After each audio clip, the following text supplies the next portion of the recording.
Welcome to Secrets of a Bridal Seamstress podcast, where we hear stories from fellow seamstresses just like you. We're able to share their success stories. We learn from wedding industry pros for the best business tips, and we get to hear from fellow sewists and crafters to hopefully inspire our creativity and our love for sewing. I'm so glad that you're here. And if you're a bridal seamstress, I'd also like to invite you to check out our Bridal Seamstress business membership. We have a community of women that can testify to the power of genuine connection, friendship, vulnerability, the power of our six-figure seamstress method, and a genuine connection found in a business mentorship like this.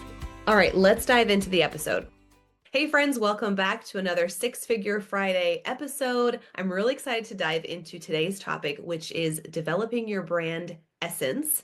But before we get into that, first of all, I'm going to set a timer for myself because I really want this to be truly a short little quickie episode for you. But before we do, have you had a chance to register for our June 16th Summer Bridal Summit? I know I talked about that a lot in our last episode, but that is coming up really quickly with Wendy Rivera and the Do You Speak Bride team. It's happening in Fredericksburg, Virginia on Monday, June 16th, and this is going to be a great opportunity to up your game as a bridal seamstress, to interact with bridal stylists, and receive awesome education from Wendy Rivera, and also from me. I'm going to be leading 3 awesome topics about developing our professionalism as bridal seamstresses, and I'm going to dive into 3 topics that come up so often within our membership and within my one-on-one coaching. And it's one of those things that we can talk about it so much, and there's always new things to learn from each other. And I'm really excited for June 16th. So I think at this point there's a few spots left. If you want to click that link at the bottom of the show notes, the ticket price for that is $2.99. And if you can swing this, I would love to see you there. All right, so now let's go ahead and dive into developing a brand essence. So first of all, what the heck is a brand essence? That's a great question. So the brand essence is the core of what you offer your clients through the work and the experience that you provide. So it's not just the sewing, and it's not just whatever, the ticket price, right? This is the price, this is the cost.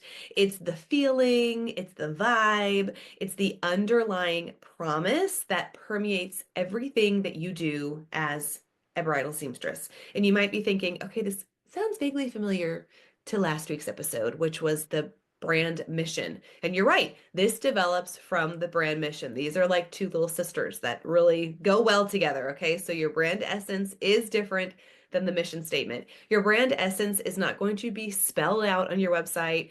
You're not going to tell your audience, like, this is my brand essence. It's something that should be perceived and felt and experienced by potential clients and, of course, your brides as you're working with them in real time.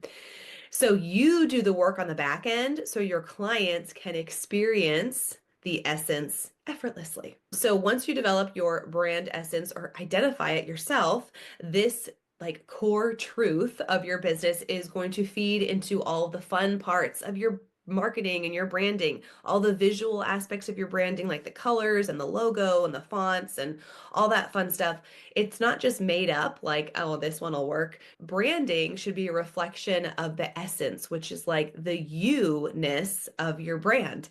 And the tricky part, because it's ourselves and we can't like see ourselves the way that other people do.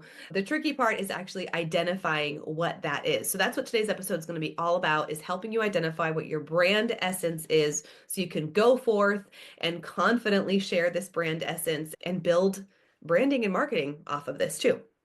Okay, so here are a few questions to help you define what your brand essence is, because whether or not you know this, you already have a brand essence. So what I want to help you do is just define what it already is, okay? So here are a few questions. You can journal through these prompts. That's honestly ideal. If you can like hit pause on this and then come back and journal through these questions over the weekend, that would be awesome. So the first question, what saturates every interaction that you have with your clients? What saturates every interaction? Are you like, oh my gosh, hospitality is my middle name? Or maybe you're like, I'm cool and fresh and new and I'm edgy. Or I don't know, like what just, when you think about how you interact with clients, like it's so funny. I forwarded an email because, okay, before I tell you that I'm forwarding emails from people, I had a client question with a bridal shop. So I forwarded the email to the bridal shop, like, hey, so and so has this question. This is how I responded. Do you want to add anything?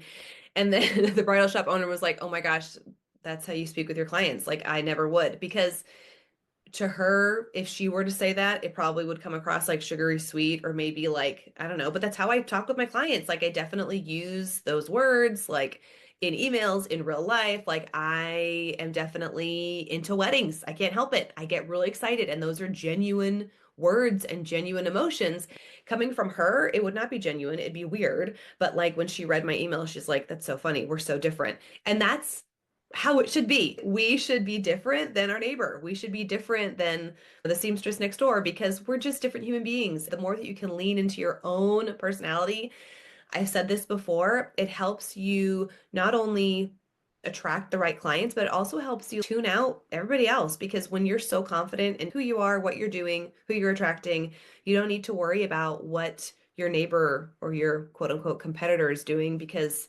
it literally has nothing to do with you. You're attracting your people, they're attracting their people, and like it just makes life so much easier. Okay, moving on. That was a little side note. So think about what saturates every interaction that you have with your clients.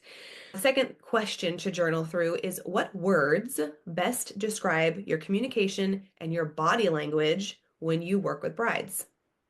Hmm, that's a really good one. And you got to be honest. What comes to mind when your clients think about you? Well, I know this is like, I don't know, this is what I would like for them to think about me, but is it happening? I don't know. So think about what comes to mind when they think about you based on what you're already doing. Okay, so branding is such a fun part of being a business owner. And there's so many fun and creative ways to develop your branding and to, share your brand with the world. But sometimes people kind of throw this term around and they don't really know what it means or like where it comes from. You think that a brand is like your logo, but it's so much more than that. So I want to give you a brief little exercise to help you define what your brand is. Okay, so we're back to our journaling. Think about what three words best describe your brand. What three words best describe your brand? So you can journal about this, think about what their meanings are, those implications of those words. Okay, I'm fun. What does that mean? If it's fun for you, it might not be fun for her. You know what I'm saying? So think think about what these words truly mean and are you really embodying that? And then I would even take it a step further. Take these words that you think best describe your business and share these words with your friends or your family that love you and know you and see if these words truly reflect your brand the way that you think that they do. So what I'd love for you to consider as you're developing your brand essence is what it actually is. And, now that you know what the term is, why is it crucial for a successful business? Think through some of your favorite brands that come to mind. Like, oh my goodness, when I walk in this store, I love the smell. I love online shopping with these people because it's so easy. I love their social media marketing. Think about your favorite brands and what is their essence? How would you identify that? And how does their essence continually draw you in? So just use some exploratory thinking about other brands. I know that we're going to be thinking about these kind of like big box businesses, but we want to also think about how this is going to be translated to us as small business owners. So it's even better if you can clearly identify small businesses, 15 or less employees. We're talking small businesses. And if they have an essence and how that impacts you or how that draws you in, that would be awesome. Use these reflective questions to uncover your core brand values. Again, this is different from your mission statement. It's just your values. It's who you are. It's like just your own essence. Think about how your personal values, your personal experiences, your personality affects these facets of your brand and effortlessly develops a brand essence. It's just trying to identify what they are. Feedback is so important. So if you can make time to journal through the words that you think define your brand and then bringing it to some friends and having that be a conversation piece. This is worth spending a weekend on. This is worth just investing a few extra hours this weekend to really hone in on what your brand essence is and how it currently affects every client interaction and how it'll affect future client interactions as well.